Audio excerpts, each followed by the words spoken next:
Okay, so hello everyone. Welcome to episode 23 of Wake Up Call podcast. Today we have a very special guest and a very interesting topic that is animal welfare. And we are talking today to Martin Gould, who is the Senior Program Associate for Farm Animal Welfare in Open Philanthropy. He works on identifying opportunities to improve farmed animal welfare and issues related to this sphere. We're very excited to have you on and welcome to the show. Thank you. It's great to be here. So as a starting question, we just wanted to know more about the organization that you work for. What is Open Philanthropy and how is that tied to maybe effective altruism? What are its main goals? So Open Philanthropy is a philanthropic funder with the mission to help others as much as we can with the resources available to us. Established about 10 years ago, OpenPhil now has about 80 staff, and in 2020, we recommended $650 million in grants. Open Philanthropy works across a number of areas, including global health and development, risks from emerging technology, and farm animal welfare. And OpenPhil takes quite an analytical approach to selecting cause areas and to identifying grants, broadly consistent with the types of approaches used within the effective altruism community. So our three key criteria when it comes to evaluating a cause area, the three criteria are scale, neglectedness, and tractability. So scale here refers to how large an issue is, that is, how many people or animals does it affect and how much does the issue affect them. Neglectedness here refers to the level of attention that an issue receives. The more neglected an issue is, the higher chance we think we can have a significant impact. And finally, tractability, which refers to whether it's possible to make progress on addressing the issue. And just finally, OpenPhil aims to share what it's learning so that other grant makers can build on our work. And so for those interested, there's a great deal more information on our website if you want to check that out. So just to ask a clarifying question, maybe for our listeners that aren't familiar with the sort of philanthropic ecosystem and how it works. So if I'm understanding it correctly, Open Philanthropy is just an organization that's funded for analytical purposes. And then let's say a donor or an investor comes along and says, hey, I'm interested in animal welfare, I'm interested in climate change, I'm interested in public health. You say, well, these are some people that are doing some great work on it. We recommend that you offer your grant money to them. Is that correct? Or am I missing something? No, that's a good description. So we call ourselves a grant maker rather than a foundation because we ourselves don't hold a corpus. We instead partner with other foundations. And so we have a long-running partnership with the foundation of Dustin Moskovitz and Kari Tuna. Dustin was a co-founder of Facebook and a co-founder of Asana. But we have worked with other funders as well. All right. And so coming to the topic of animal welfare, this is a subject, for me is quite close to heart. I'm a vegetarian for a variety of different reasons, but one of those reasons is because I feel like the way that animals are treated, especially in Western countries and these industrial farms, is unethical.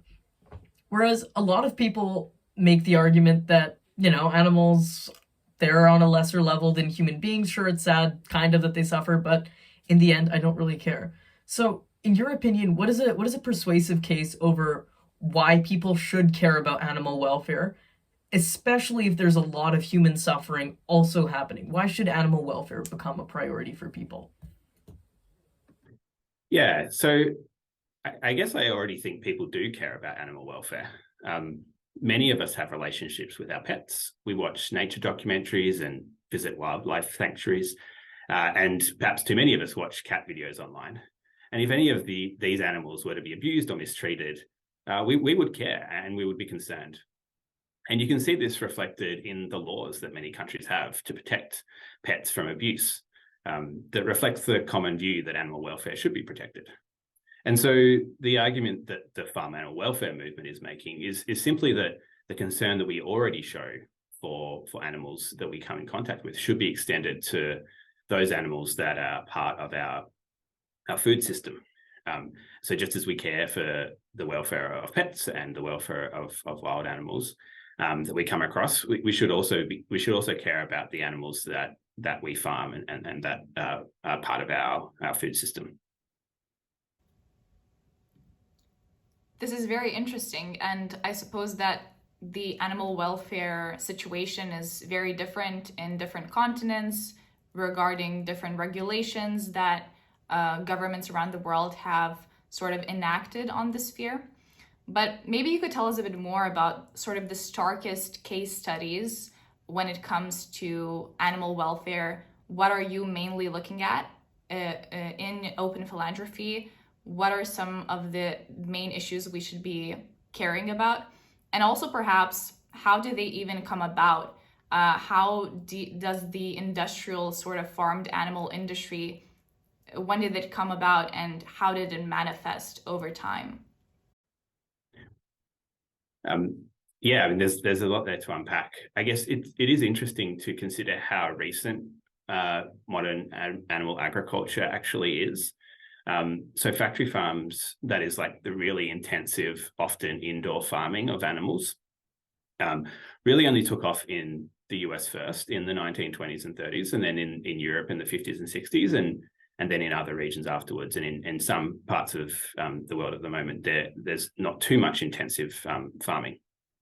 And there are a number of different reasons that it took off in that way around those times, and they include technological change and also the development of antibiotics and vitamins and the like that could be fed to animals on industrial farms that could keep them alive in conditions where, like, naturally they would be very, very unwell, very sick.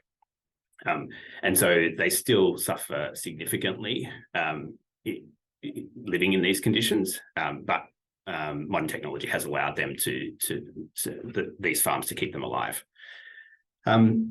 So thinking about the parts of the animal agriculture system that are particularly fraught and suffering laden for farm animals, we think about chickens, so both the chickens that lay eggs that humans consume and also the chickens that are farmed for their meat. We also think about pigs, and then we think about fish. So just to take one of those as an example, there are currently about 10 billion chickens being farmed for meat at any particular time. And because they live such short lives, that means about 70 billion chickens farmed for meat are slaughtered every year. And so these chickens live for fewer than 8 weeks compared to a lifespan of around seven years if they were living in the wild. And they're bred to grow so large and so quickly that their bones and organs really can't support their weight after a few weeks. And so as a result, these chickens spend a significant amount of their life in pain. And their weight leads to leg deformities and other health issues like heart attacks, starvation and dehydration due to the inability to walk and feed and get water. And so this is just one example of a part of the animal agriculture system that leads to considerable suffering for the animals involved. Thank you. I just want to move on now and talk more about the sort of business and effective altruism side of the equation here. And like you said, you're a grant finder.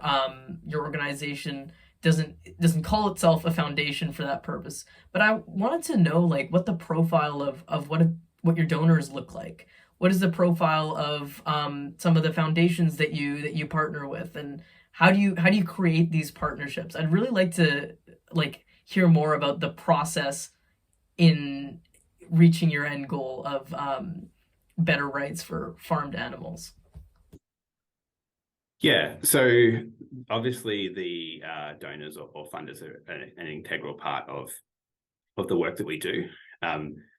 But we do try to think about our work kind of with an independent view rather than trying to, meet the particular interests or needs of our donors. What we're trying to do is as our mission says, achieve the most good we can with the resources available to us.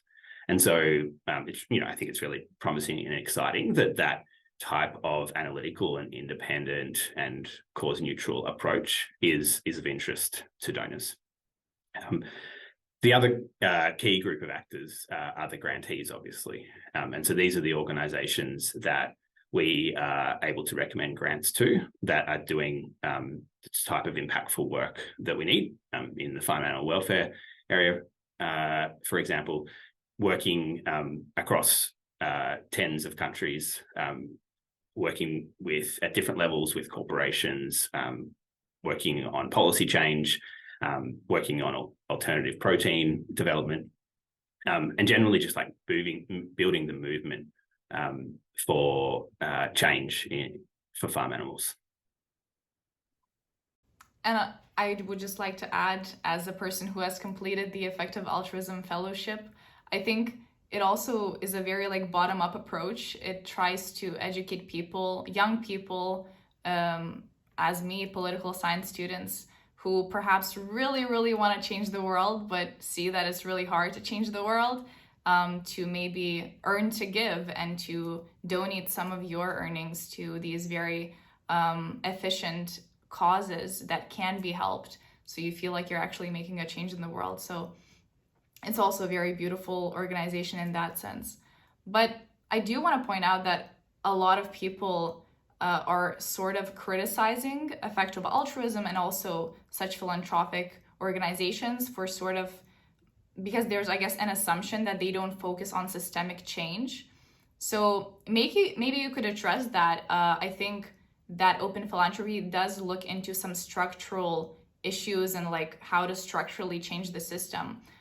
So where's the balance between advocating for structural change and then also donating to charitable organizations? So I would say that a large share of our work in the farm animal welfare area is focused on systemic change, the vast majority, in fact.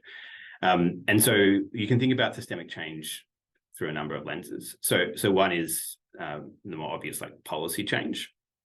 And so there's been, over the last 10 years, significant change in regards to the regulations and laws that cover farm animals. And so in the US, for example, 7 states have banned battery cages and the sale of caged eggs. And in Europe, Austria, France, and Germany have banned the killing of most day-old male chicks, which are part of the egg industry. And so we've been supporting grantees that have been, partnering with citizens to make their voices heard and bring about these changes through policy and through law. And we think that's particularly impactful. Another area of systemic change that we're interested in is the decisions and policies of large corporations. And so farm animal welfare advocates have been working over the last 5-10 years with retailers, fast food chains, and food service companies, initially in the US and Europe, and more recently in large countries like Brazil and Thailand and Vietnam and so on, to work with these corporations to have them change their policies around sourcing animal products. And so a lot of the work is focused on getting these retailers, fast food chains, and food service companies to sign pledges that they will source eggs from caged-free suppliers. And this has been incredibly successful over the last 5 to 10 years. There's now 3,000 new corporate policies covering layer chickens and broiler chickens, and a large share of these policies are actually being met by these companies.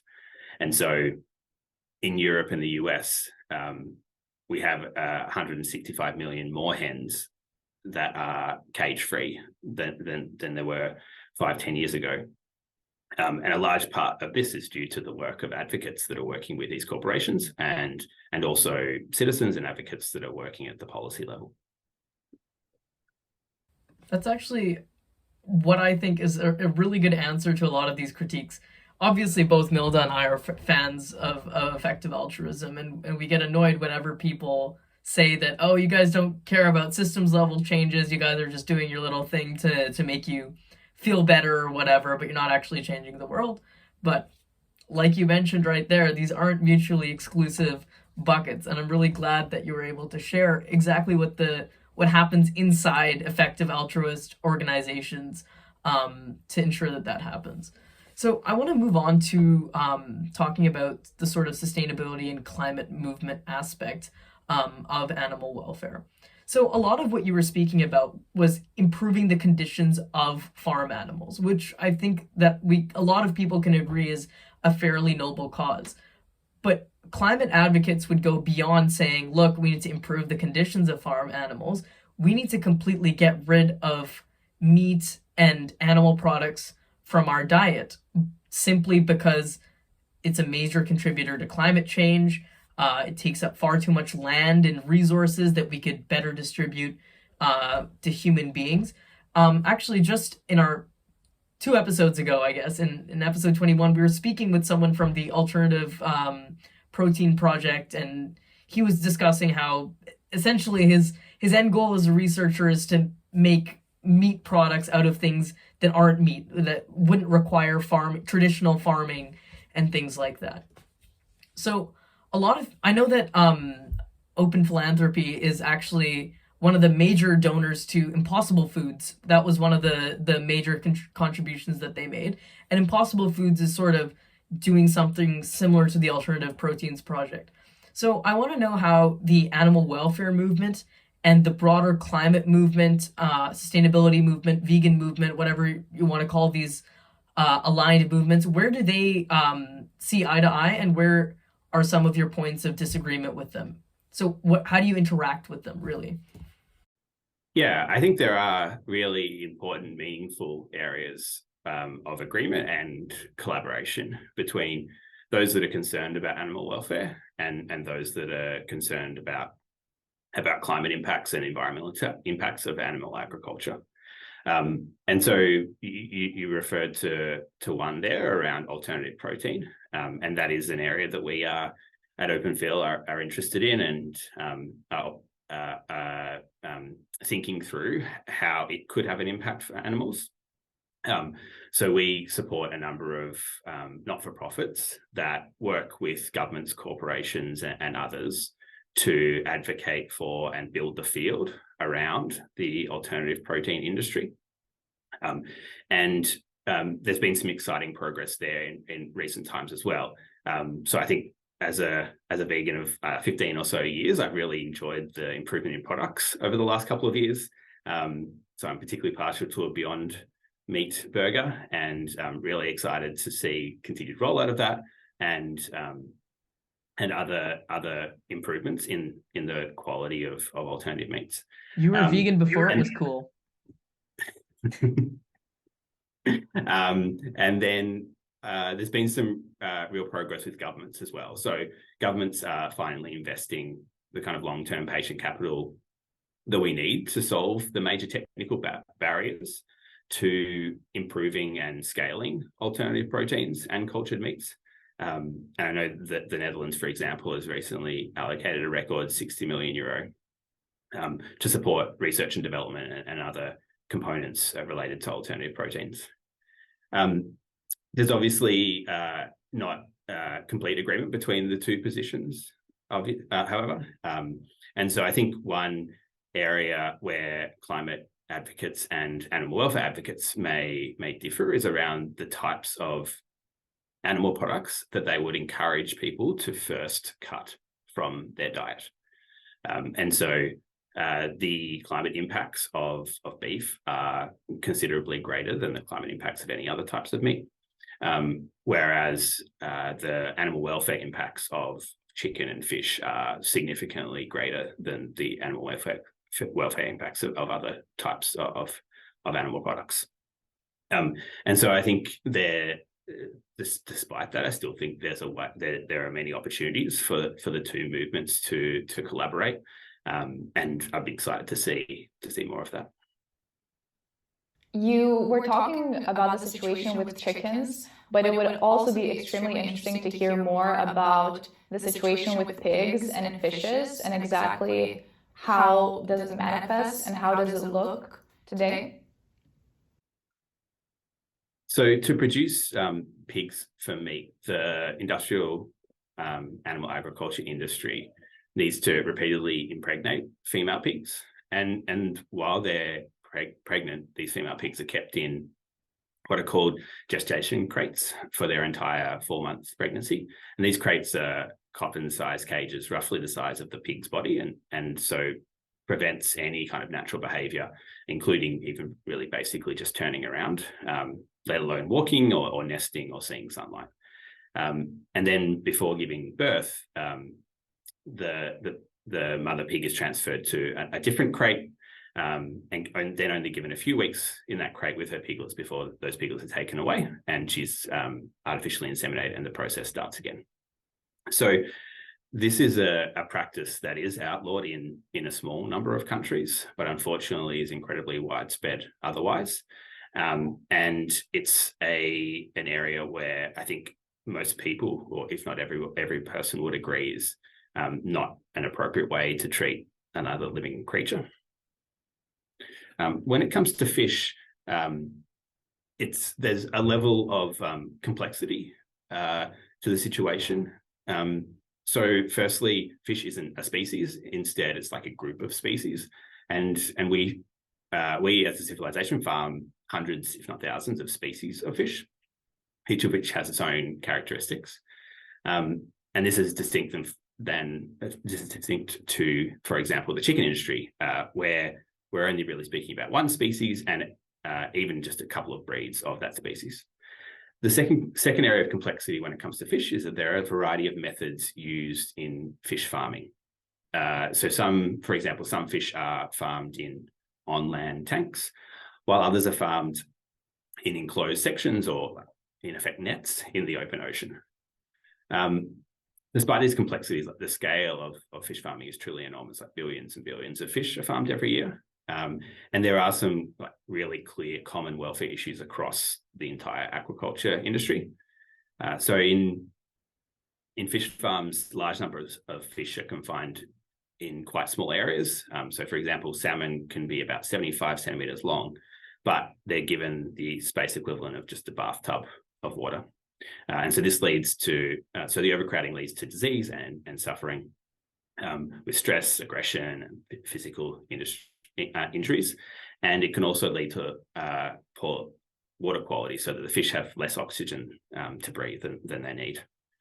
And then the way in which farmed fish are slaughtered is their welfare is largely ignored through that slaughtering process.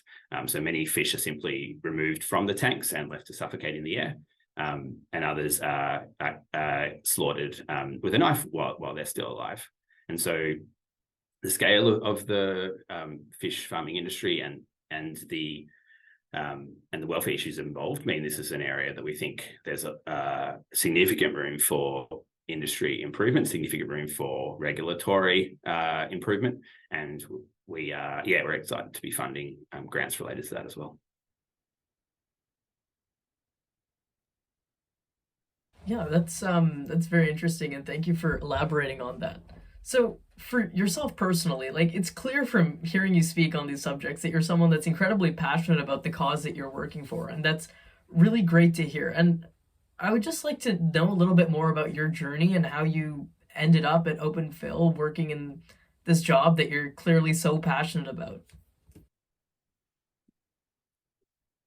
So I've spent much of my career at the intersection of evidence and data analysis and social impact.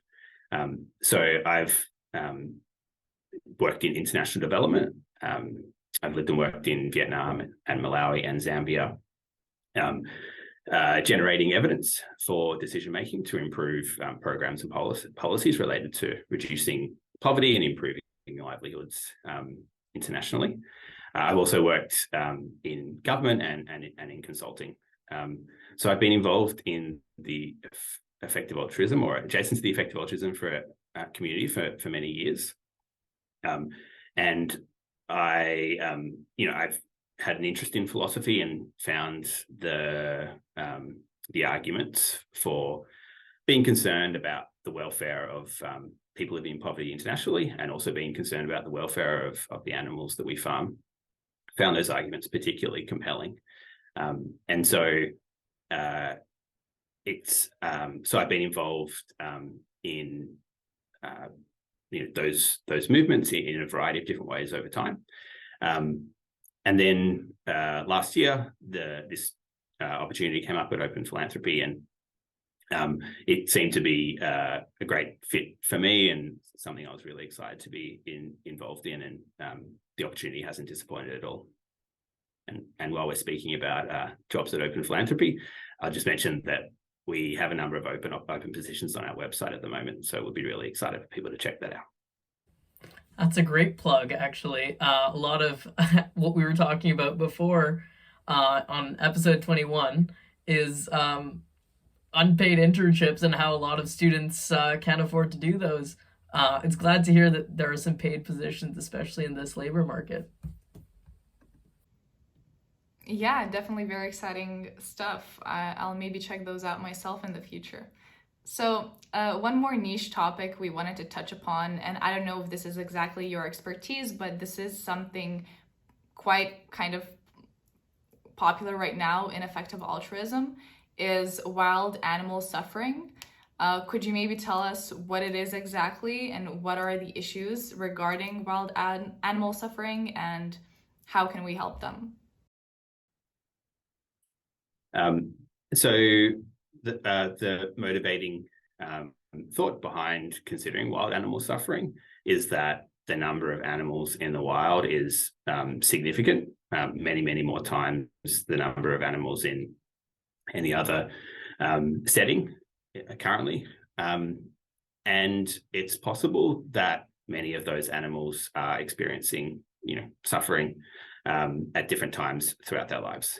And so it seems like a very important area, both given the scale and also the current lack of interest from government and philanthropy in understanding and potentially thinking about how we might address the experiences and suffering of animals in the wild. So I would note that it's a field of inquiry that is relatively new, and the scientific community is at an early stage exploring questions around wild animal experiences. And we have made a number of grants in this area. So, we're really interested in seeing how this fundamental research progresses, really interested in seeing how the field progresses over coming years, and interested in, whether there are some tractable interventions that might be able to reduce animal suffering. Martin, thank you so much for taking half an hour of your time here and chatting with us, two college students. We really valued the insight that you gave us, both into the animal welfare movement and into what it looks like being part of an effective altruist organization such as yours. Your time was really valuable, and I think our listeners will have really enjoyed the input that you gave us. And that does, in fact, wrap up this 23rd episode of Wake Up Call. Thank you all for listening, and thank you once again, Martin, for coming on the show. Thank you very much. I really enjoyed it.